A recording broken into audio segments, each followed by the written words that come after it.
loi pa ki chip ping hungo bai ki chem ite ping ping ping sela ko sang pa sela ko bai là nông hông nghe Henu ka thil tha choi ko ma nấu ăn chơi chưa nấu có mấy cái lạ ta he o ne thei chu nei pi o Sa pila ila na to pion ko. boy hungo ki hong hete ne thei loi o le nào iko ten bai gol pa gol ho he no he o le boy nu le u iko ten he no he o ti wanga amin iko thal ten he nu pin he ulal kiti hi loi pa ki chip ping hungo bai ki chem ite cha sapang pana senya loi ati hen loi pa ki chip ping ka ti hen ai wanga ko pha na bai ati hen itabang he ngayon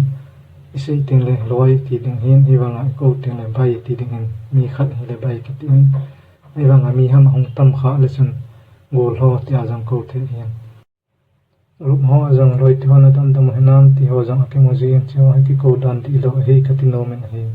ai le ki ko dan di khat ga le te tabang ham gol ho chi abanga hi loi mi tam ko ding ting gol ho ti a mi khat bo ko ding ting le bai ti ji ding he bai là nông hông nghe Henu icha heaven a hele aloi pa khon sei tho he zen nu atin na nu onge tin hin la ma khon ko tho zen no ti he no alang khanai ko tele no a hi lo le he no ki ti wangin aminu ichon sa ding tling le nu ki ti tho tho win he vet sa nan he nu tling he nu kim he nu neo tobang'a chu ko ding he aminu ichon sa ding ting le tu in no ki ko dan adi lo ga ve kin hete Henu tu akouna ko ten le ama banga Henu ti da le ven hong di thei din ka gele nấu ăn chơi chưa nấu có mấy cái lạ ta he o ne thei chu nei pi o hila ayong he anu hena sei tho he je an u ati hen ai wanga ama hena ko tho he je a he o ti he u jong he nu banga ki ko tho ten le o a hi lo le he o ki ti wanga amin chon sa ding ting le ulal he go ki ti a ki ko tho he tu in u ki ko di lo na khat ga ve ki ai te Heu la ya banga ha ko te le he u ati jong ji in he che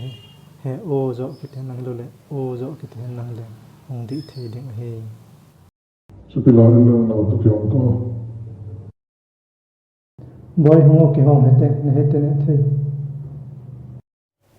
la ya he upa hen sei tho he je a naw ati hen na naw ati pe